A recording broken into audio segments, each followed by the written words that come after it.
자, 134페이지 문제고요. 1번 지구를 구성하는 여러 가지 물질을 다음과 같이 분류했어요. 금철, 구리, 알루미늄, 금속이네. 나는 유리, 고무, 플라스틱, 비금속이네. 다는 규소, 지어마늄, 반도체네. 그래서 가는 도체, 나는 무도체, 다는 반도체가 되겠고요. 전기적인 성질 혹은 뭐 전기 전도도 정도 되겠죠. 그래서 1번에 3번 되겠고요. 자유전자에 대한 설명되어 있는데요. 원자에서 속박되지 않고 빠져나오는 애가 되겠죠. 기억 틀렸죠. 원자에 속박되어 있다 그러면 잡혀 있는 거니까, 그지? 원자 핵으로부터 탈출한 애가 자유전자가 되는 거야. 기억 틀렸고요. 뭐 당연히 부도체보다는 도체 많을 때가 되겠죠. 니은은 맞고요. 물질의 전기 전도도를 결정한다. 니은, 디귿 맞네요. 그래서 5번 되겠습니다. 고체 ABC의 전기 전도도를 상대적으로 나타낸 거고요. ABC는 각각 도체, 부도체, 반도체 중 하나이다인데 전기 전도도가 높은 오른쪽이 도체가 되겠고요. B는 반도체, A는 부도체가 되겠죠. 그래서 A는 부도체, 기억 틀렸고요. B는 니은. B는요, 반도체고 불순물을 섞어서 전기적 성질을 조절할 수 있다. 네, 니은 맞고요. 디귿. C는, 그러니까 도체는 평소에는 전류가 흐르지 않지만 특정 조건에서 전류가 흐른다. 이거는 이제 반도체의 성질이잖아요. B가 되겠죠. 그래서 3번에 2번. 자, 4번은요. 가와 나가 있는데 가는 도체가 되겠죠. 자유전자들이 많고. 나 같은 경우는 자유전자가 없어요. 그래서 비금속이 되겠죠. 기억. 가에 전압을 가면 전류가 흐른다. 맞고요. 니은. 나는 자유전자가 거의 없죠. 네, 니은 맞고요. 전기 저항은 가가 나보다 작겠죠. 금속 같은 경우는 전기 저항이 자유전자가 많기 때문에 전기 저항이 거의 없고요. 거의 없는 건 아니고 적고요. 나 같은 경우는 비금속이기 때문에 전기 저항이 크다. 4번에 2번 되겠고요. 물질의 전기적 성질을 활용한 예로 옳은 것. 도체는 절연장갑. 절연이라는 뜻 자체가 전기를 흐르지 않게 한다는 거니까 틀렸고요. 반도체는 전자기기, 자동차, 정보통신 등 첨단 기술의 핵심 부품에 활용한다. 정확하죠? 디귿. 부도체는 반도체 기판에 회로를 보호한다. 전기를 흐르지 않게 한다는 소리고요. 오작동을 막기 위해서 표면을 코팅한다. 네, 맞네요. 니은 디귿 되겠죠. 5번에 4번. 지각을 구성하는 원소 중 두 번째로 많다. 규소가 되겠죠. 다시 정리하면 지각을 구성하는 원소 중에 가장 많은 건 산소, 그 다음에 규소, 그죠? 생물체에서 가장 많은 거는 산소, 그 다음은 탄소. 지구에서 가장 많은 건요, 철, 그 다음에 산소. 우주에서 가장 많은 건요, 수소, 그 다음 헬륨. 자, 7번. 그림은 순수한 규소 결정을 이루는 규소 원자의 원자과 전자 배열을 모양을 하는 거고요. 규소를 중심으로 다 규소네요. 그러니까 순수한 형태고요. 자, 1번 규소 원자의 전자는 이게 이제 문장이 얼핏 보면 맞을 것 같지만 의자가 바뀌어야겠지. 규소의 원자가 전자는 4개이다. 이렇게 해야지 맞는 문장이죠. 얼핏 그냥 빨리 보고 풀면은 맞는 거 아니야 라고 하겠지만 전자가 4개인 건 아니잖아요. 그지? 규소는 전자가 되게 많아요. 몇 쪽이냐 보자. 3주기이기 때문에 전자가 되게 많아요. 10개가 넘어. 원자과 전자가 4개이다 라고 해야겠죠. 그래서 7번에 1번 틀렸고요. 말장난이네요. 2번. 규소 원자는 이웃한 4개의 규소 원자들과 공유 결합을 형성하죠. 특정 불순물을 첨가하면 전류가 잘 흐르게 조절할 수 있고요. 인을 첨가해서 인은 15족이니까 자유전자가 생기는 거고요. 순수한 상태에서는 전류가 흐르지 않아 부도체에 가깝다. 7번에 1번 되겠어요. 8번 불순물 반도체 N형과 P형인데요. 13족은 P형, 그리고 15족 같은 경우는 N형이라고 했죠.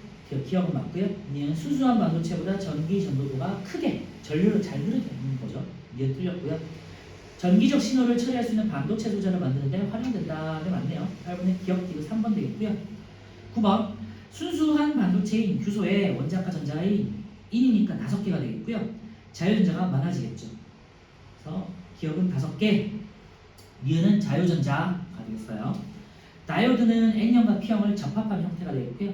N형과 P형을 접합하는 순서에 따라서 순방향으로 전류를 잘 흐르게 하거나 반대로 역방향으로 전류를 흐르지 않게 하거나 조절할 수 있고요. 다이오드 같은 경우는 특징이 충전용이나 빛과 관련된 소자로 많이 쓰입니다. 그래서 LED 같은 부품에 쓰인다는 거죠. 기억. P형 반도체와 N형 반도체를 접합한다. 기억 맞고요.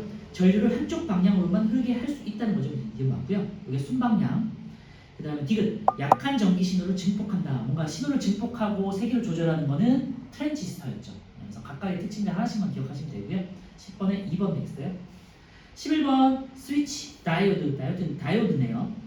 회로를 구성하고 스위치를 A에 연결했더니 전구에 불이 켜졌다. D는 불순물 반도체로 만든다. 네, 반도체니까 불순물로 만들어서 조정하겠죠. P형, 그러니까 다이오드 자체가 P형하고 N형을 합친 거잖아요. 그치? P형도 불순물, N형도 불순물인 거잖아요.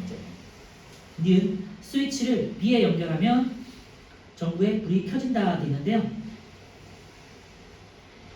이제 요거는 조절하는 거잖아요. A에 연결했을 때 전구에 불이 켜지고, 지금 A에 연결했을 때는요, 플러스가 오른쪽에 있고 마이너스가 왼쪽에 있는 거잖아. A에는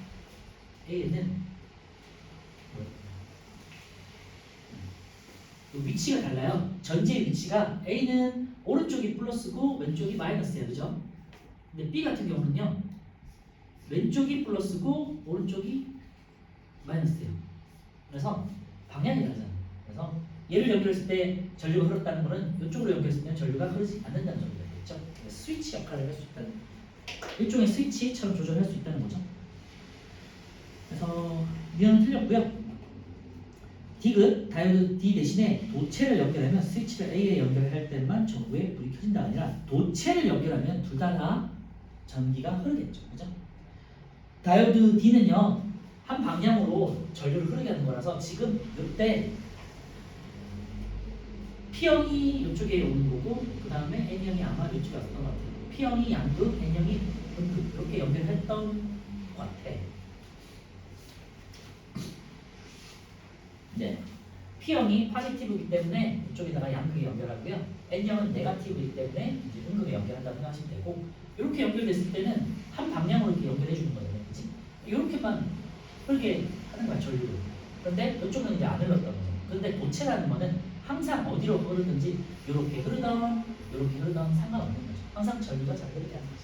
그래서 이것은 그래서 틀린 거예요. 도체를 연결하면 A든 B든 항상 전구에 불이 켜진다. 12번은요, N형과 반도체 두 개만 연결하는 게 아니라 복합적으로 NPN 혹은 PNP 이렇게 이제 복합적으로 연결하는 거 말하는 거고요. 보시면 신호를 증폭하거나 스위칭 작용한다고 했죠. 그럼 트랜지스터가 되겠지. 특징들 하나씩만 기억하시고요. 노트북 어댑터다.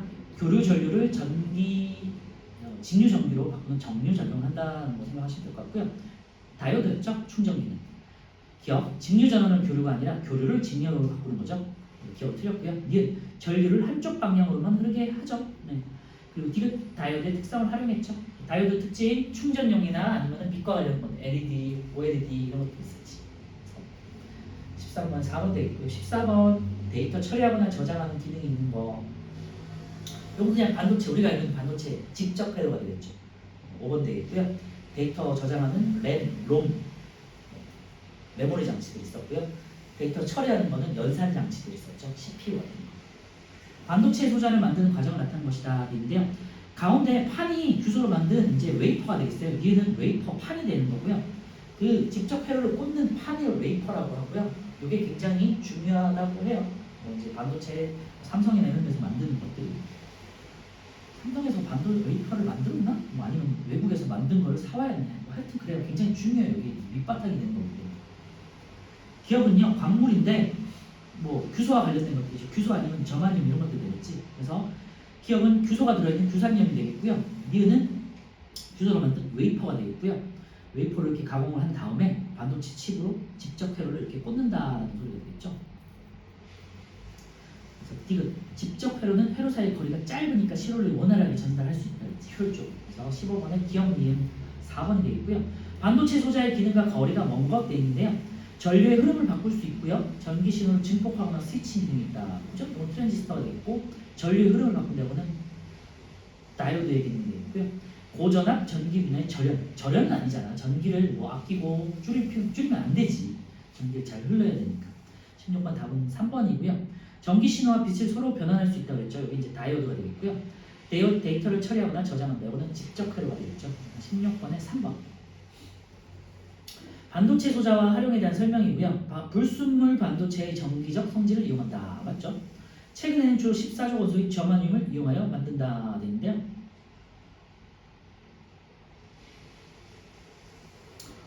정확하게는 저마늄에다가 N형이든 P형이든 불순물을 섞어야 되는 거잖아요. 그치? 저마늄만 사용한다. 뭐 이 부분이 틀린 것 같아요.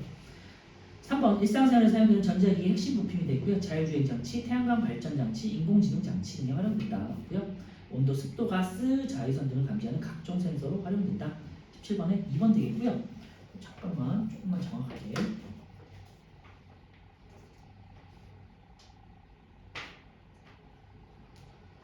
그러면 초기에는 저만 좀 사용하다가 미안해요. 최근에 규소를 더 많이 사용한다고 하네요. 쉽게 구할 수 있어서 가격적인 면에서 효율적이니까 아무래도 몰에서 그냥 바로바로 추출할 수 있어요. 그래서 정정할게요. 규소를 최근에 더 많이 사용한다. 아시겠죠? 17번에 2번 되겠고요. 자, 1번은요 물질 A, 이제 반도체가 되겠고요. 주로 이제 규소가 되겠죠. 원자가 결합한 모습을 나타내는 모양이고요. 기억, 그 원자에 속박되는 거고요. 니은은 자유전자가 되겠다. 이에 대한 설명을 보는 거. A는 부도체가 아니라 반도체가 되겠죠. 기억 틀렸고요. 기억은 속박되는 전자잖아요. 그러니까 기억이 아니라 니은이 많을수록 자유전자가 많을수록 전기 전도도가 높다라고 쳐줘야 될 것 같고요. 디귿 A에 전압을 걸면 니은이 이동하면서 전류가 흐른다. 그래서 자유전자가 일렬로 쭉 이제 나열되면서 전류를 흐르게 하죠. 1번에 3번이고요. 2번은 가는 자유전자가 남아있는 거고요. 그게 인이 있으니까 15조. 그리고 나 같은 경우는요. 양공이 생긴 거고 양공으로 자유전자가 들어가는 거. 13조이 되겠죠. 분소. 그래서 가는 N형, 나는 P형. 이렇게 할 수 있어야 돼요. 1번. 가나는 순수한 반도체보다 전류가 강하게 잘 흐르게 하는 거고요. 인의 원자과 전자는 15족이니까 5개가 되겠고요. 붕소의 원자과 전자는 규소보다 1개가 적다. 13족이니까. 가에서는 전자가 양공을 채우는 과정에서 이거는 나가 되겠죠. 답은 5번이 되겠고요. N형은 가는 N형, 나는 P형. 이거 굉장히 중요합니다. 알겠죠? N형과 P형. 그림 가능하다는 반도체 소자를 활용한 예가 되겠고요. 이런 건 중요하진 않아요. 어댑터는 아까 전에 충전용은 다이오드가 되겠고요. 신호등도 빛과 관련된 거니까 근데 이거는 이제 신호가 왔다 갔다 조절할 수 있는 거니까 트랜지스터일까요? 태양전지 같은 경우는 이제 빛 신호를 만드는 게 있었죠.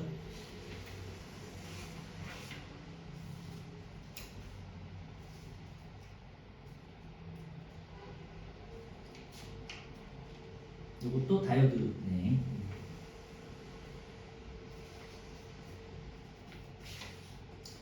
자, 기억 가을 반도체 소자는 정류작용을 한다. 이제 교류를 직류로 바꾸는 정류작용을 한다고 했었죠. 다이오드가. 나의 반도체 소자는 반도체 재료로 사용하는 물질에 따라 방출하는 빛의 색이 달라진다. 뭐 잘 모르겠지만 물질에 따라서 방출하는 빛의 색이 빨간색, 파란색, 그죠? 네.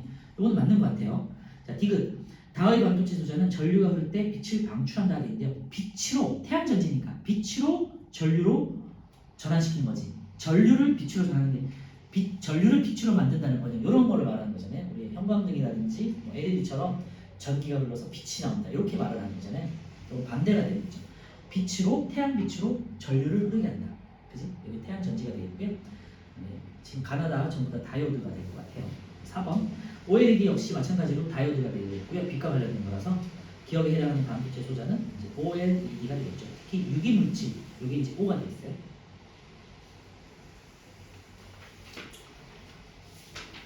자, 쭉 넘어가가지고요.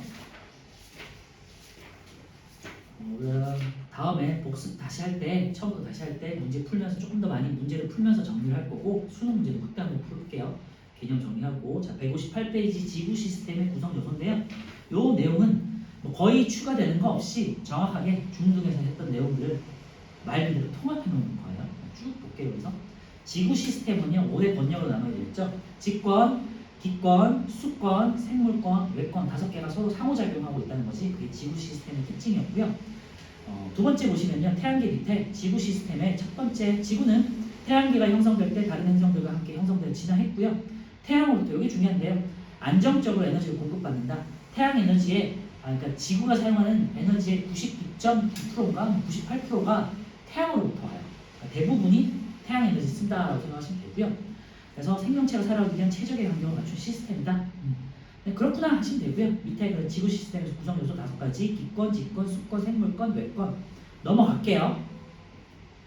2번 생명체가 존재하는 지구 시스템인데요. 요 밑에 있는 1, 2, 3, 4는요. 생명체가 존재하기 위한 조건이에요. 그래서 그 옆에다가 따로 표시를 해주면 좋을 것 같아요. 생명체가 존재하기 위한 조건. 그래서 생명체가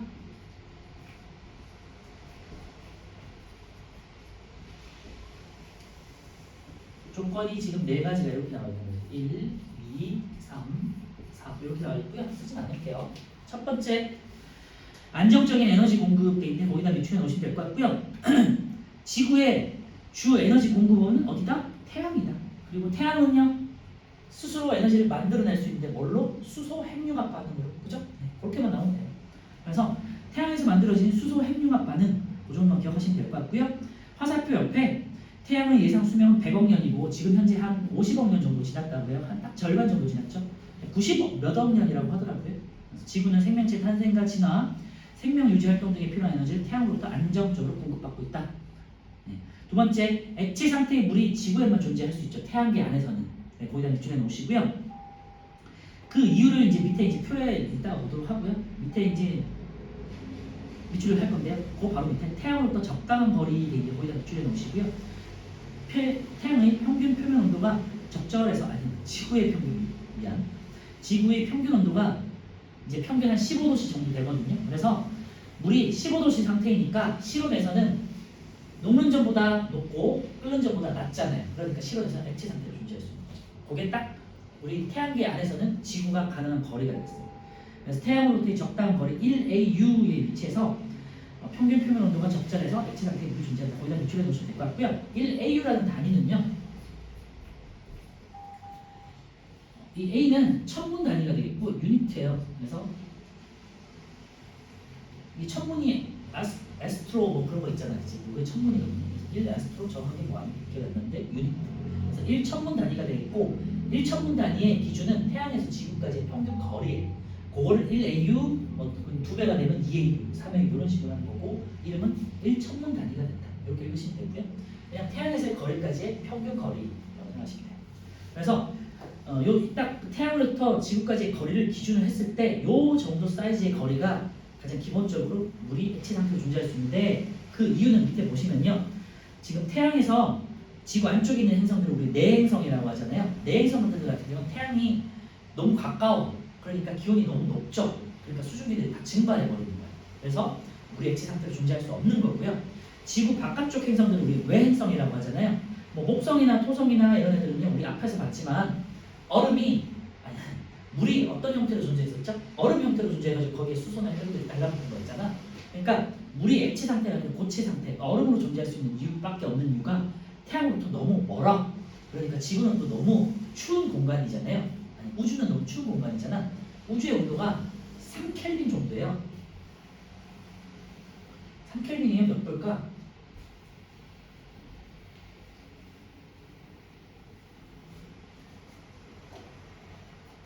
(0켈빈이) 마이너스 273도고요. 3켈빈 정도 되면 마이너스 270도씨 정도. 그래서 적어도 마이너스 100에서 마이너스 200도씨니까 굉장히 추운 공간이잖아요. 그치? 우주란 곳이 태양으로부터 멀리 떨어져 있고 지구를 기준으로 태양으로부터 멀리 떨어져 있고 기본적으로 기온이 낮은 공간이기 때문에 그래서 물은 얼음으로 존재할 수밖에 없다라겠죠. 그래서 뭐 요런 이제 지역이라기보다는 요런 행성계가 뭐 우주 곳곳에 있겠죠. 그래서 어떤 태양 같은 별을 중심으로 했을 때 그 별과 행성의 거리가 적당할 때 액체 상태에 물이 존재한다는 거예요. 그래서 태양을 기준으로 하는 우리 지구가 이제 생명 가능 지대에 속한다라는 거예요. 그래서 생명 가능 지대라는 용어만 잘 밑줄에 놓으시면 될 것 같고요. 그 밑에 줄에 보시면 화살표 옆에 중심별과 행성 사이의 거리가 너무 가까우면 물이 모두 증발한다. 너무 온도가 높으니까 가열돼서 증발하겠죠. 그리고 너무 멀면 물이 고체 상태의 얼음이 된다. 그렇죠? 그래서 우리 화성 같은 경우는요. 극관이 관측이 되잖아. 극관이 뭐 이산화탄소 혹은 물이 얼어서 생성됐을 거라고 생각하는 거잖아요. 그래서 드라이 아이스 아니면 물일 것이다라고 추측하고 있죠. 그래서 만약에 그게 물 상태라면은 인류가 나중에 혹시라도 살 수 있지 않을까? 희망을 품고 화성을 탐사하는 거잖아요. 그렇죠?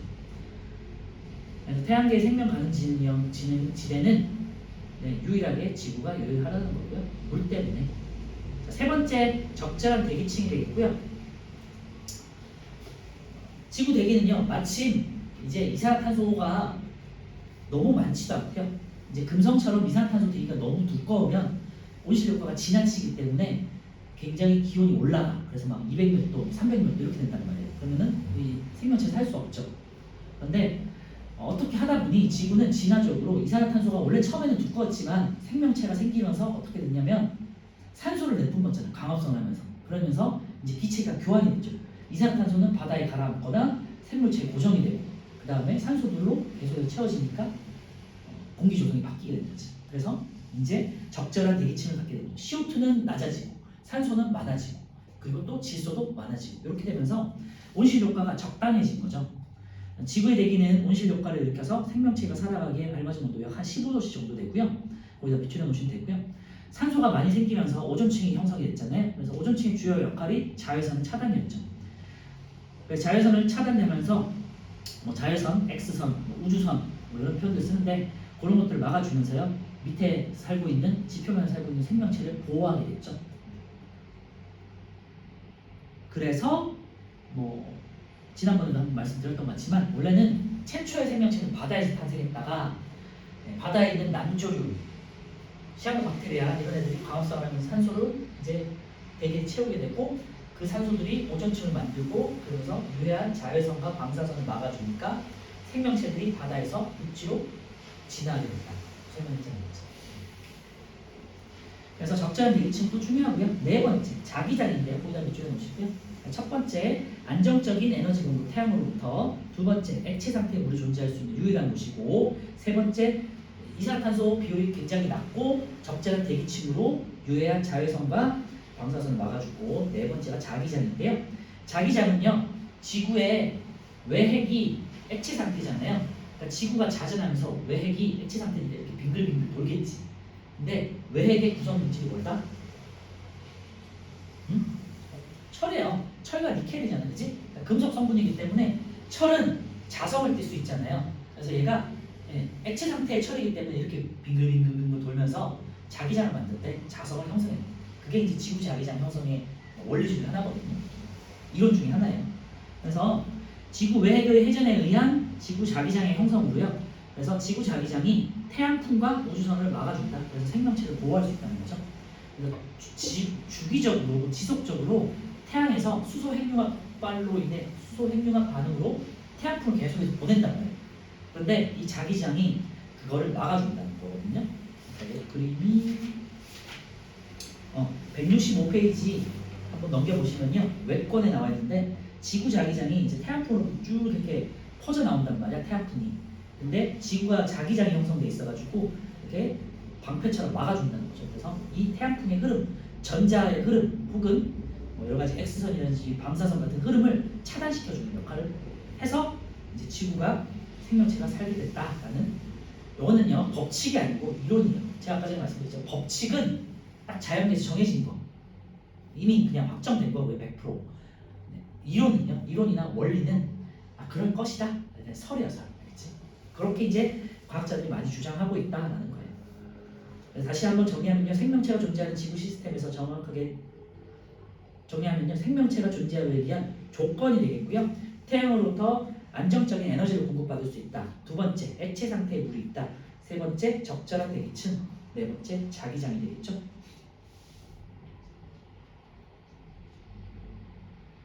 그리고 하나만 더 추가하면요, 적절한 대기층과 연관된 건데요, 생명체가 살기 적합한 온도라는 거예요. 연중 15도씨. 그치? 그래서 그냥 추가로 5번 이렇게 하면요, 생명체가 살기 적합한 온도.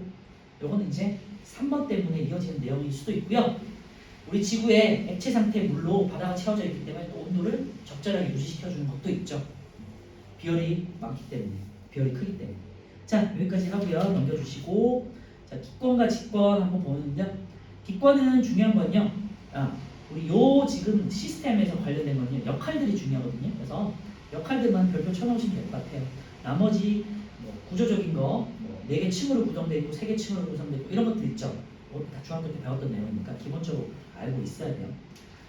일단은 기권의 역할부터 먼저 볼게요. 오른쪽에 4번이고요. 별표 쳐놓으시고요. 역할을 위주로 보셔야 돼요. 기권은요, 앞에서 했지만 대기권이라는 건요, 161페이지 오른쪽 아래쪽에 기권의 역할이지. 첫 번째, 온실 효과를 일으킨다. 온실 효과로 인해서 지표면의 온도를 연중 15도씨로 일정하게 유지하기 때문에 생명체가 살기 좋겠죠. 자, 두 번째 생물에 기체를 공급하는데요. 호흡에는 산소를 공급하겠죠.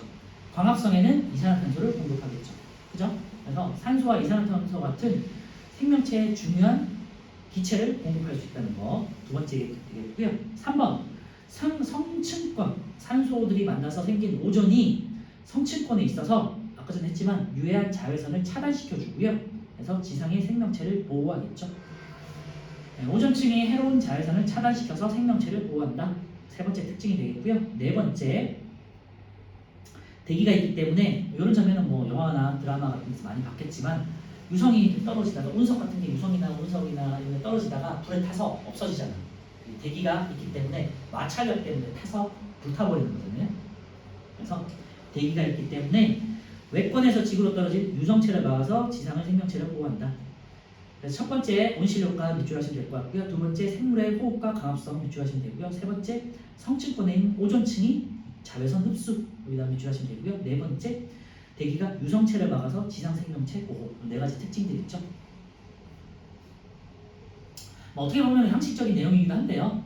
그래서 기본적으로 알고 있어야 되는 네 가지 특징들 잘 기억하시고요.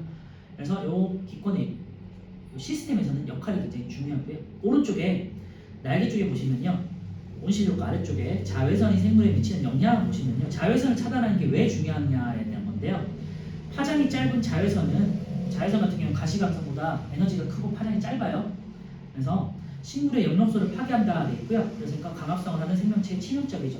광합성을 못하게 되면은 우리 대기에 산소가 부족해지고 나머지 동식물들이 힘들어지겠죠. 그리고 하나 더 사람의 피부 세포에 영향을 미쳐서 피부암 등을 유발할 수 있다는 건데요. 지금도 오존층이 있어서 그나마 자외선을 차단시켜 주는데도 우리 사람들은 여름에 자외선 차단제를 발라야 되잖아요. 안 그러면 막 멀겋게 타고 그럴 수 있잖아요. 특히 여름에. 그래서 지금도 그런데 만약에 그 오존층이 없다면 정말 큰일 날 수 있다는 거고요. 자외선이 그런 거 아마 봤을 텐데 그 빨간불 같은 거 해가지고 자외선 살균 이런 거 이제 아마 영상을 본 적 있을 거예요. 그래서 그런 데다가 막 눈이 노출되고 그러면 실명할 수 있거든요. 굉장히 에너지가 크고 파괴적이다 생각하시면 돼요. 자, 이번에 기권을 보시면요. 첫 번째 구성 성분은 뭐 질소와 산소가 전체 부피의 약 99%, 이건 그냥 알고 계셔야 되는 거고, 질소는 78%, 산소는 21% 참고하시고요. 기권의 범위는요. 우리 뭐 중학교 때도 했지만 2학년 때 했죠. 기권은 2학년 때다, 그지? 시험 보고 그랬네. 지표에서 1000kg까지를 기권이라고 해요. 참고 범위 기억하시고 1000kg까지 그 정도만 기억하시면 되고요. 기권의 성층 구조 4가지, 대륙권, 성층권, 중간권, 열권. 요거 뭐 하진 않을게요. 네, 요것만 기억하시면 되죠. W인데 이렇게 내려갔다가 이렇게, 그지? 그래서 대륙권, 여기가 대륙권, 성층권, 중간권, 열권이고요. 중간권하고 열권에 있는 중간권 계면에서 가장 낮은 온도를 기억한다. 영하권. 그 다음에 여기에 이제 오존층입니다. 성층권에는 오존층이 있어서 이렇게 다시 흡수하기 때문에 태양 복사에너지를 흡수하기 때문에 다시 기온이 올라가는 구간입니다. 그리고 대륙권, 성층권, 중간권, 열권이죠. 대륙권하고 중간권 같은 경우는 대류 현상이 일어난다. 그치? 그래서 불안정한 층이고요. 성층권하고 열권은 안정한 층이다. 대류가 일어나지 않아서. 그리고 기상현상은 대류권에서만 일어난다. 왜? 수증기가 있어서. 이런 특징들만 기억하시면 돼요. 요거는 통합보다는요, 오히려 중학교 2학년 때 내신으로 더 많이 외우셔야 될 것 같고, 더 자세하게 하겠지, 그때. 이미 공부했으니까. 대륙권은요, 보통 11km 정도 되고요. 그냥 밑줄만 할게요. 높이 올라갈수록 지구 복사 에너지가 적게 도달하기 때문이다. 지구가 반사하는 복사 에너지가 적게 도달하기 때문이라고 생각하시면 되고요. 대류가 활발하게 일어나는 층이고 불안정한 층이기 때문에 높이 올라갈수록 기온이 낮아지니까 불안정한 층이에요. 그래서 대류가 활발하게 일어나고 수증기가 존재하기 때문에 구름과 비와 눈 같은 기상현상이 일어난다. 이런 특징이 있었죠. 두 번째, 성층권은요, 약 50km까지고요. 그 다음에 오존이 자외선을 흡수하는 층이기 때문에 기온이 다시 높아진다. 뭐 이 정도만 기억하면 되겠고요. 안정한 층이기 때문에 비행기 항로로 이용된다. 그지? 그리고 중간권 같은 경우는 80km 정도까지 되고요. 높이 올라갈수록 또 다시 한번 지구 복사 에너지의 영향을 적게 받기 때문에 다시 기온이 쭉 떨어지게 되고요. 중간권 계면에서 가장 낮은 온도로 기록한다. 그래서 하나, 둘, 셋, 넷, 네 번째 아래쪽에 보시면요. 약 80km 높이의 중간권 계면에서 기온이 약 마이너스 100 혹은 마이너스 90도 정도까지 떨어집니다. 거기다 비추하시면 되고요. 거의 이제 우주권이기 때문에 온도가 이렇게 떨어졌다는 소리예요. 그리고 다시 한번 이제 기온이 올라가요. 열권에서는 높이 올라갈수록 기온이 올라가는데 그 이유는 공기가 올라갈수록 태양과 그냥 가까우니까. 그죠? 그래서 태양에 가까워지도 점점점 뜨겁게 가열되기 때문에 다시 기온이 올라가고요. 외권, 완전히 우주로 벗어나기 직전까지는 계속해서 온도가 올라가겠죠. 공기가 희박하고요. 그러니까 희박하기 때문에 더 많이 가열되는 것도 있어요. 참고로. 기온의 일교차가 매우 크다. 극지방에서는 오로라 나타나고요. 중간권에서는 유성이 관측되고 열권에서는 오로라가 나타나죠. 그리고 성층권에서는 비행기 항로였고요. 안정되기 때문에 열권에서는 안정적이기 때문에 위성이 도는 궤도가 됐었죠. 그리고 전리층이라는 게 존재해가지고 전파 통신에 이용되고요. 그다음 오로라 같은 경우는요. 태양에서 온 대전된 입자들이 하전된 입자들이 와가지고 우리 대기와 부딪혀서 산란되면서 빛이 나는 현상이었다. 그런 거 이제 중학교 때 했었죠. 그리고 지금 밑에 있는 그림은 금성, 지구, 화성이고요. 오히려 이제 통합에서는 이런 식으로 데이터를 주고 지구 같은 경우는 이렇게 W자, 뒤집어진 W자로 띄는데 만약에 다른 행성 같은 경우는 성층권이 없잖아요. 산소가 부족하니까 성층권이 없잖아요. 그러니까 제가 이제 중학교 때 수업 때 말씀드리긴 하지만 원래는 이렇게 W자인데 만약에 성층권이 없다면 어떻게 될까를 예측해봐라. U자형이 된다고 했잖아요. 그치? 그래서 쭉 떨어지다가 이제 중간권면에서 다시 한번 이렇게 올라갈 거다라고 했잖아요. 그게 이제 다른 행성을 참고로 유추해 볼 수 있다는 거지. 그래서 금성하고 화성 같은 경우는요 성층권이 없기 때문에 금성 같은 경우는 이제 거의 뭐 U자나 V자로 뛴다는 거고요. 화성은 거의 일자에 가깝게 유지된다는 거죠. 오존이 없기 때문에 그런 특징이다. 기억하시면 되겠죠. 중요한 내용이니까 넘어가고요. 자 이번엔 직권인데요. 직권은 4개 층 다 아는 내용인데 여기다가 다시 하고요. 다시 말씀드리지만 역할이 중요해요. 직권의 역할 별표 쳐놓고요. 기권의 역할, 직권의 역할, 수권의 역할 요 정도 3개만 기억하시면 돼요. 자 직권은요 162페이지 아래쪽이고요. 땅을 생각하면 땅, 육지, 생물의 서식지와 생명활동에 필요한 물질들인데요. 뭐 서식 공간을 제공해야겠죠. 그지? 그리고 우리 인간을 포함한 생명체들이 살아가는 데 필요한 물질들을 공급하겠죠. 당연히. 뭐 당연한 얘기죠. 그리고 두 번째, 대기의 순환과 해수의 흐름 거기다 밑줄에 놓으시고요. 대기 순환과 해수 흐름에 의해서 지구의 전체적인 에너지 평형이 이루어지겠죠. 극지방에서 생기는 에너지 분류, 에너지 어떻게 됐니? 에너지 부족이 되겠죠. 극지방에는 고위도 지방은 에너지 부족 상태, 그 다음에 적도 지방에는 저위도 지방은 에너지 과잉 상태잖아. 그러니까 대기와 해수가 순환을 통해 가지고 연평균 15도 에너지를 일정하게 맞춰주죠. 그래서 에너지 평형을 맞춰준다. 대기와 해수가. 세 번째 화산 활동 되겠고요. 화산 활동을 통해서 뭐 지구 대기에 필요한 여러 가지 물질들뿐만 아니라 생명체에 필요한 혹은 지각에 필요한 물질들을 많이 방출시켜주죠. 그래서 기후변화를 일으키거나 수권에 다양한 물질이 공급돼서 해양 생태계 유지에 큰 역할을 한다. 염소가 주로 이제 화산 활동으로 많이 분출되거든요. 염소라든지 이산화탄소라든지 수증기가 화산가스로 많이 분출돼요. 그러니까 이산화탄소 같은 경우 당연히 생명체 혹은 여러 가지 바다에 들어가가지고 탄산을 형성하게 되고요. 염소 같은 경우도 여러 가지 생물체 구성할 수 있는 원소가 되고 그 다음에 수증기는 당연히 물이 되니까 굉장히 중요하겠죠. 지표의 토양은 물을 여과하고 오염물질을 정화하는 뭐 성질이 있고 여기 이제 지하수가 되겠죠. 그러면서 물을 정화할 수 있다는 거고요. 5번 직권은 다양한 형태로 이산탄소를 저장하고 방출할 수 있다. 이산탄소 같은 경우는 생물체에 고정될 수도 있고 아니면 바다에 녹아들어서 뭐 여러 가지 탄산염이라든지 이렇게 형성할 수도 있고 라는 거죠. 그래서 생명체의 서식 공간을 제공하고 생명 활동에 필요한 여러 가지 물질을 공급하고요. 지표면을 통해서 기후변화 안에는 대기 순환과 해수 흐름을 형성할 수 있고요. 화산 활동으로 지구에 여러 가지 물질들을 공급할 수 있고요. 뭐 이런 것들을 기억하시면 됩니다. 지구의 4가지 층은요, 뭐 다 아는 거니까 깊이만 기억해 보세요. 추가적으로 6,400km 정도 된다. 자, 대기는 1,000km, 직권은 6,400km 영역이고요. 첫 번째는 가장 얇은 멘틀, 지각. 그 다음에 멘틀, 그 다음에 외핵, 내핵이 되겠고요. 지각의 주요 성분은 산소, 구소. 그 다음에 외핵의 주성분은 철과 니켈. 이런 걸 배우시면 될 것 같고, 멘틀이 부피의 80%다. 그러니까 절대 다수를 차지하고 있다.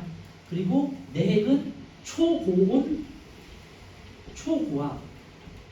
그래서 이 액체 상태의 물질이 쫙 짜여져서 완전히 짜여진 상태이기 때문에 고압으로 고체 상태. 외핵은 그래도 온도가 높은 상태이기 때문에 녹아있어서 액체 상태. 그 정도만 기억하면 되죠. 액체, 얘는 고체. 나머지 다 고체가 되겠죠. 그래서 멘틀이 80%의 부피를 차지한다 정도 기억하시면 될 것 같고요. 지각 같은 경우는 대륙성 지각, 해양성 지각이 있고, 대륙성은 화강암질, 현무암, 그리고 해양성은 화강암질이다. 그죠? 그런데 화강암질보다 현무암질이 더 밀도가 크기 때문에 더 무겁기 때문에 밀도가 크다고 그랬죠. 부피당, 질량이 더 크기 때문에. 그런 특징들은 우리 중학교 때 봤겠죠. 그래서 오른쪽 표에 대륙지각과 해양지각에 대한 표가 있고요. 평균 두께는 대륙지각이 더 두껍고 해양지각은 얇아. 하지만 평균 밀도가 해양지각이 현무암질, 더 무거운 현무암질로 되어 있기 때문에 밀도가 더 크다고 그랬는데요. 화강암질하고 현무암질의 차이가 뭐예요?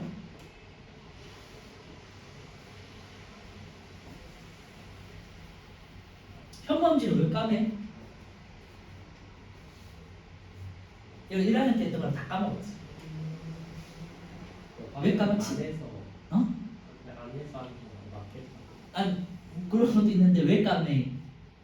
여러 가지 금속 이온이 많이 들어가 있어서 현무암질이 까맣게 보인다고 했잖아요. 화강암질은 하얗게 보이는데 이유는 금속 물질들이 덜 섞여 있어서 하얗고, 현무암질은 금속 물질이 더 많이 섞여서 까맣게 보이는 거예요. 그러니까 더 무겁겠지, 그치? 그래서 밀도가 큰 거예요. 그래서 현무암질로 된 해양지각이 더 얇지만 밀도가 큰 이유는 금속 이온들이 섞여 있기 때문이다. 오케이? 그래서 지각, 멘틀, 외핵, 내핵 4개 치면 충분히 알 것 같고요. 외핵에 있는 부분만 다시 한번 확인하면요. 철과 니켈 등의 무거운 물질로 되어 있고 액체 상태이고요. 그 밑에 보시면요. 상부와 하부의 온도 차이에 의해서 여기다 노출할게요. 철과 니켈의 대류가 일어나 액체 상태이기 때문에 가능한 일이죠. 지구 자기장을 형성한다. 요게 이제 통합에서 그냥 하나 더 추가되는 거예요. 자기장 형성하는 부분. 그리고 지각은요, 비교적 가벼운 규산형 물질 거기다 노출해 놓으시고요. 이건 앞에서도 했지만 가벼운 규산형으로 되어 있고요. 멘틀 같은 경우는요, 외울 거는 아니지만 한번 쓰시면 지각보다 조금 무거운데 그 이유는 지각보다 무거운 이유는 밀도가 큰 감람암질로 되어 있다. 거기다 한번 노출해 놓으세요. 그리고 잘 알겠지만 유동성이 있지만 액체는 아니고 무슨 상태? 고체 상태가 있지. 그래서 가루 같은 상태라고 생각하시면 돼요. 가루는 고체잖아. 그죠?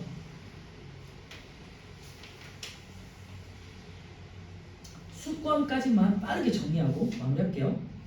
수권의 역할 뒤쪽 넘겨주시면요. 164페이지에 수권의 역할 있죠. 거기다가 별표 쳐놓으세요. 그래서 간단하기 때문에 쭉 볼게요. 해양 생물의 서식 공간, 그죠? 그 다음에 다양한 물질이 녹아있는 물을 통해서 생명활동에 필요한 여러 가지 물질들을 쉽게 흡수하고 해로운 물질들을 배출한다. 다 아는 내용. 두 번째, 당연히 기권과 상호작용에서 기상 현상을 일으키고요. 비열이